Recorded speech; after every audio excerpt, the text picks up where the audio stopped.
Hello everyone, and welcome to Linux Forensics here at Pentester Academy. In this video, we're going to look at some process dumps and maps from those suspicious processes in our second subject, the pas2 system.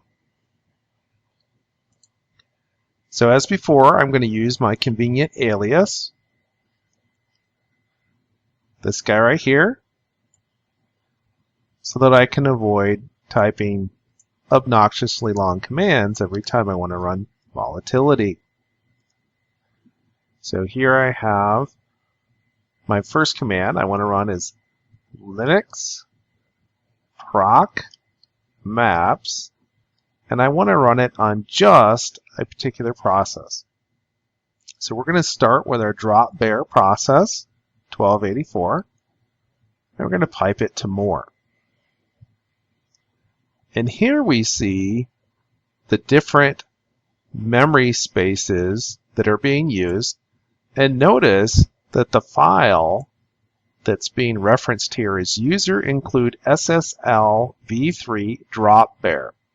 Now, if you do a little bit of research on drop bear, what you're going to find out is that drop bear is an SSH server.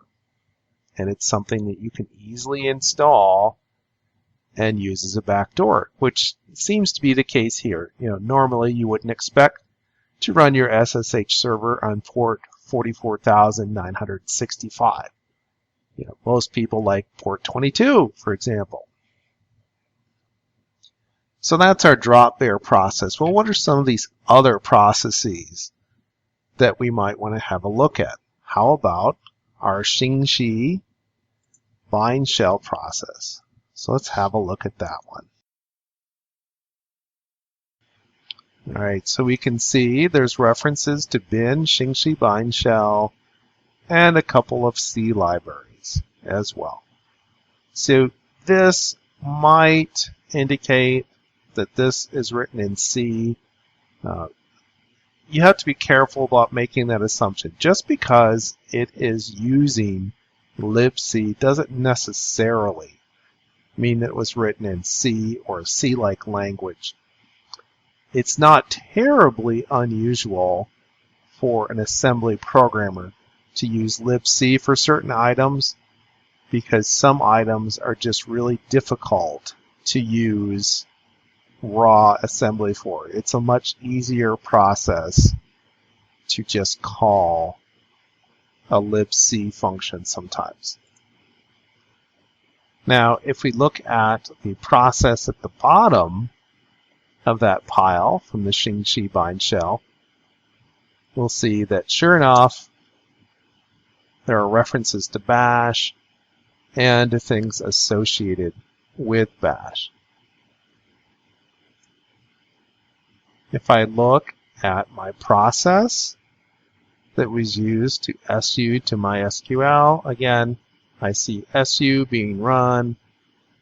I see a keyring being accessed, which makes sense. It's validating who I am. And there's some other interesting things being run here in this process. So much for process maps. What about process dumps?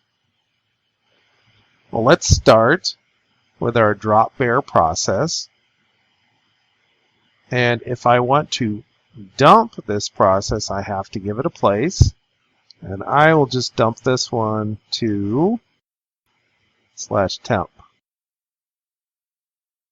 If I run xxd, you can see here we have the elf signature.